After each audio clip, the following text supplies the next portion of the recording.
Were you somehow let down by NXT? No, it's all right.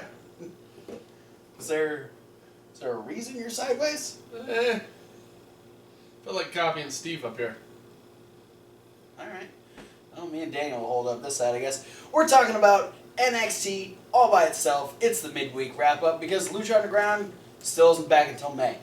May? I was actually about to ask you earlier. Yep. The end of May. The last week of May, I believe, is when Lucha Underground returns. I miss you guys, Luchadors. But we are 2 weeks away from seasons 1 and 2 coming up on Netflix. That's going to be fun. So for those of you that haven't seen Lucha Underground yet, you'll be able to binge watch seasons 1 and 2. And then go back and rewatch all our old midweek wrap-ups where we talk about Lucha Underground stuff. And then you can contact us on all the links down below and we can talk about old episodes of Lucha Underground. Thanks for watching.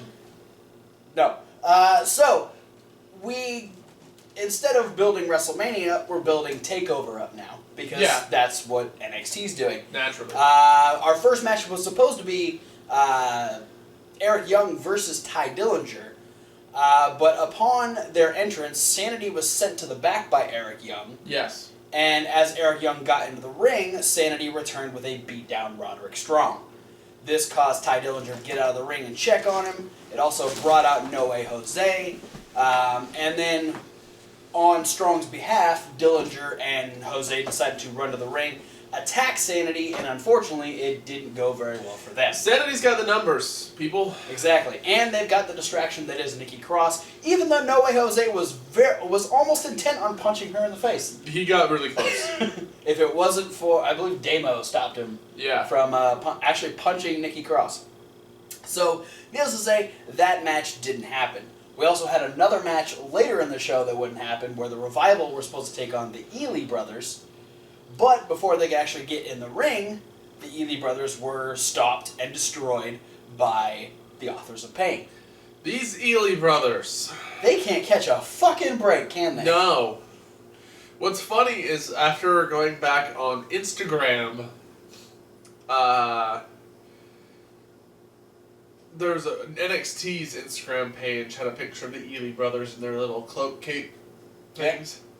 Touting that up next was going to be the debut of the Ely brothers. As opposed to when they debuted and got their asses handed to them by Samoa Joe by himself.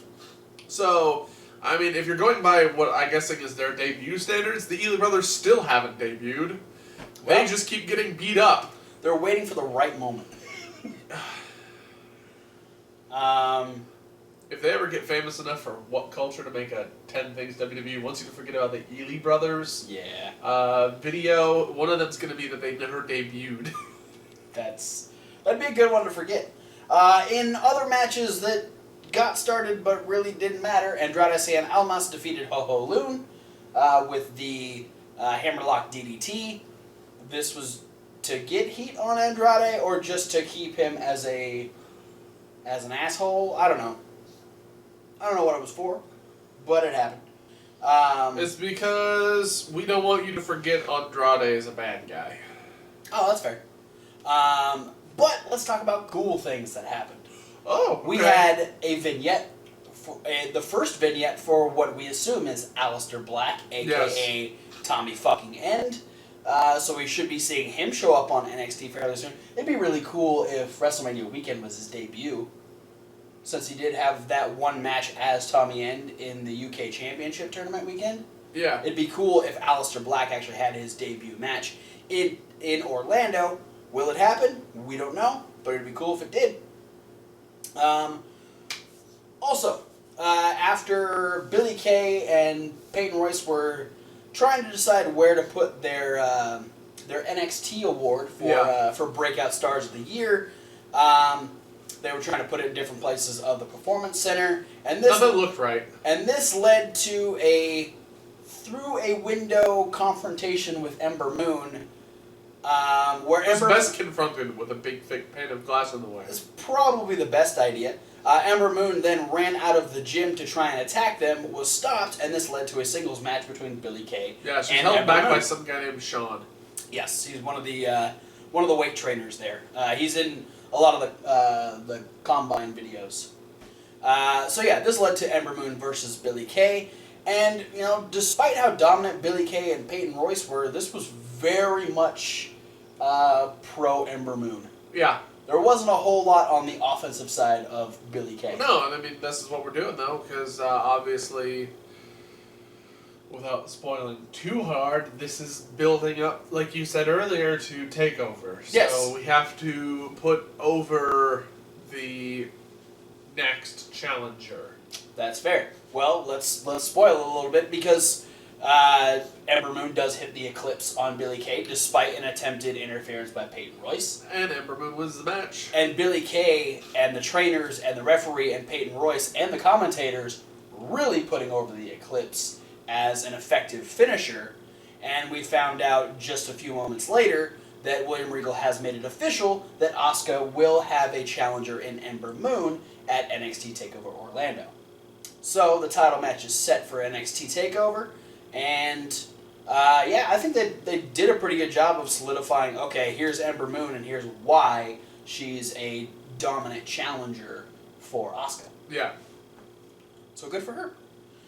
We also had an interview with Cassius Ohno about his return to the Performance Center, his return to NXT, and his first match back, on television at least, is for something he never got a chance to even challenge for, and that's against Bobby Roode next week for the NXT Championship. And we learned from William Regal that the winner of said match will be defending the NXT Championship at TakeOver against Shinsuke Nakamura.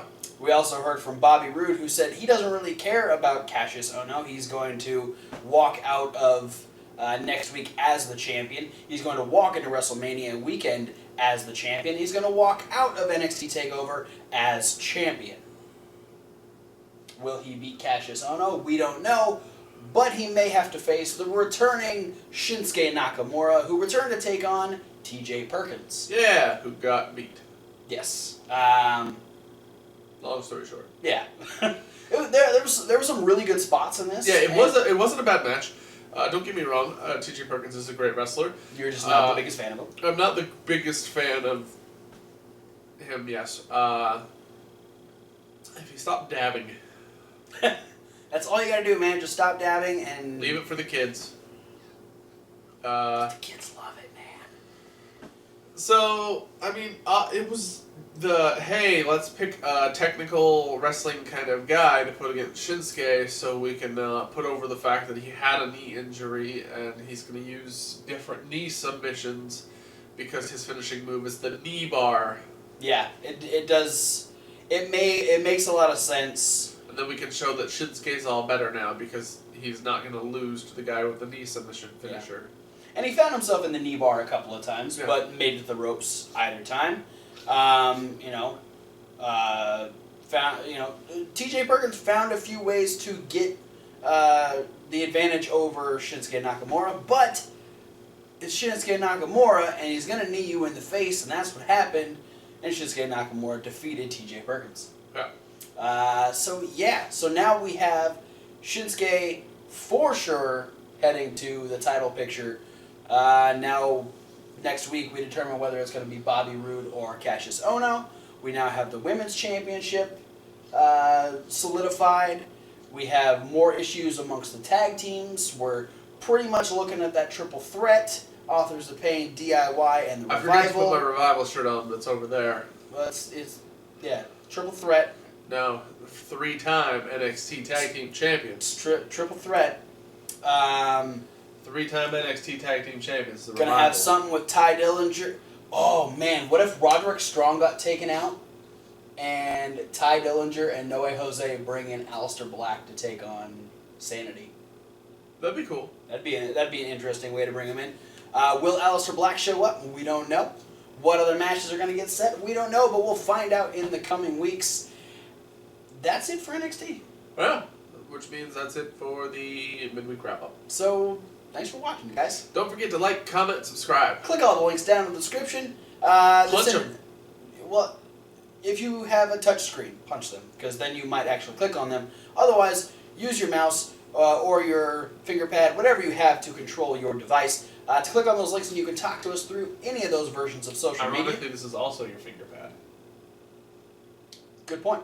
You can also check out this review along with Indie News, Raw Review, and Tuesday Night Live in podcast form over on SoundCloud. That link's in there. Yes. But stay over here. You can go back and watch our Fastlane review if you really want to, because that's only in video form. Yeah, just like all of our predictions and top 5 videos.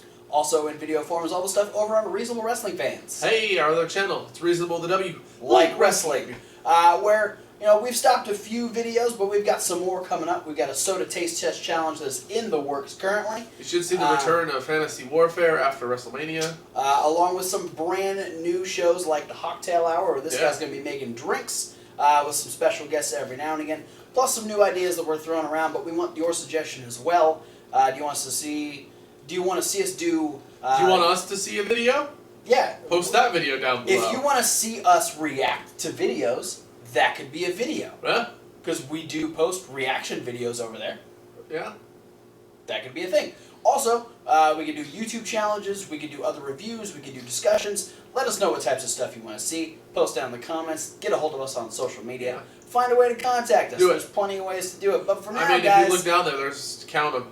Count them all. A bunch. At least 2.